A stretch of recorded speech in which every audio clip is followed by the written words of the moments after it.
3 legions, 20,000 men, vanished in 3 days. This is how betrayal and arrogance shattered the Roman Empire. All that and more. Stay tuned.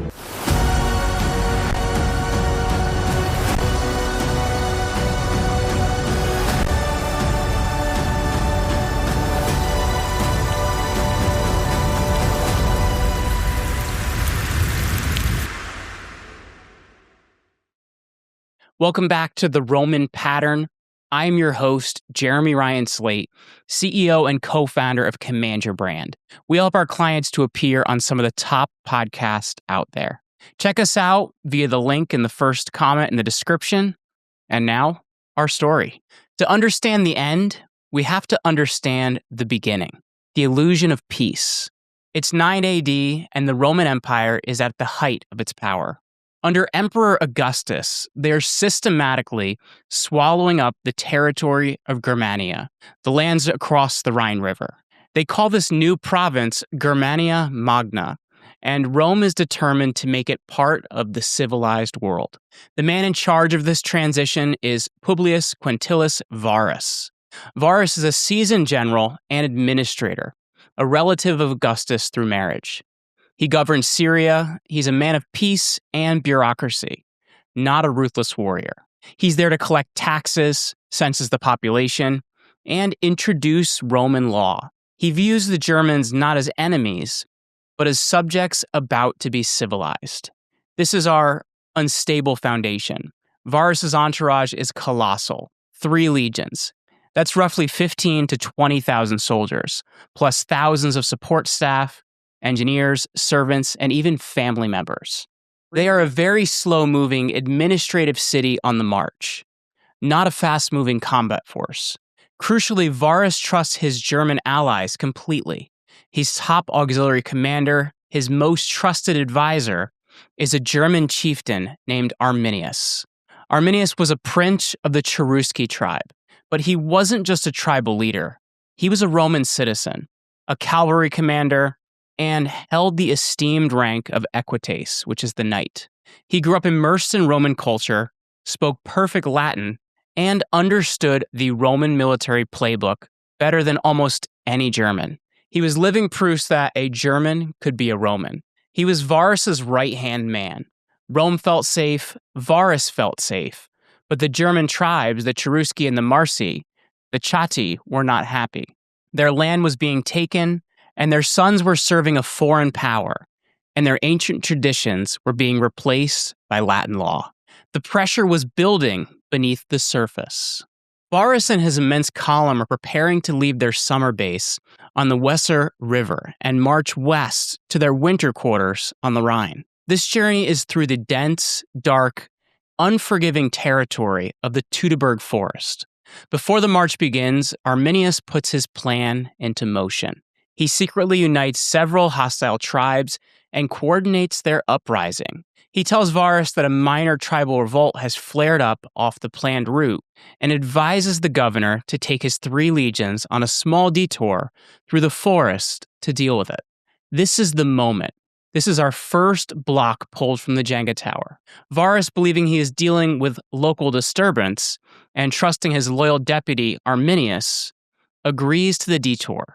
He takes his army off the main Roman roads and into the dense, muddy, winding trails of the Teutoburg Forest. But there's a German chieftain who does smell the trap, Segestes. He's a rival to Arminius and warns Varus flat out that Arminius is a traitor and that the entire revolt story is a lie designed to lead the legions to their doom. Segestes even urges Varus to arrest Arminius immediately. Varus's decision is crucial. He dismisses Segestes' warning. How could Arminius, a Roman citizen and eques, his personal friend, be a traitor? Varus's arrogance, his trust in Roman superiority, blinds him. He sees the Germans as primitives who simply need discipline, not unified, calculating, a military threat. This is the second block pulled. We are marching into the fog of war, with a known traitor leading the way. As the column enters the forest, Arminius himself suddenly rides ahead, saying that he must rally his Cheruscan tribesmen to assist the legions against the revolt. Varus waves him off, clueless. Arminius doesn't go help. He goes to join 40,000 plus German warriors he has amassed and positioned to attack. The trap is sprung. Before we get into the next part of this story, subscribe, leave a like, and comment on your thoughts so far. Okay, let's get back to the story. Now the tension becomes a suffocating, grinding pressure. The three legions, the slow, administrative column, enter a narrow, winding defile. It's raining. The ground turns to slippery, axle-deep mud. The enormous baggage train, the carts, the wagons, the hundreds of non-combatants is immediately bogged down.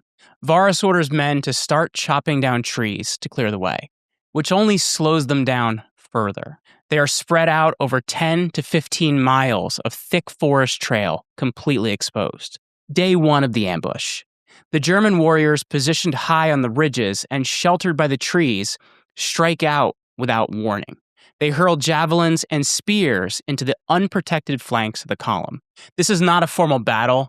It's an organized, ceaseless guerrilla ambush. The legion's strengths become their weakness. Roman discipline, trained to fight in a formation on an open field. They're now separated and unable to form their famous defensive shield, the testudo. Roman armor, their heavy armor, perfect for open combat, becomes a crushing weight in the mud and a hindrance against the quick-moving enemies. Roman numbers, their immense size prevents a unified defense and ensures they are an easy target for miles. Varus attempts a desperate breakout, trying to reach a more open area to establish a camp. They manage to fight their way through, but at a devastating cost. Their losses already severe, and they are forced to abandon most of their baggage, leaving it for the Germans to plunder. Day 2, the grind. The second day is worse. The forest only grows thicker. Arminius' forces are crude, but brutally effective. Defensive fortifications hastily built, earthen walls and ditches that funnel the Roman column into even narrower killing zones.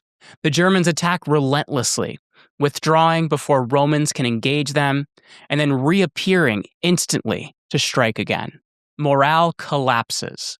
The soldiers haven't eaten properly, they are soaked and exhausted, and the tactical situation is hopeless. Every block is shaking, the wounded are becoming a liability, dragging the column down. The non-combatants, the wives and children, are being slaughtered.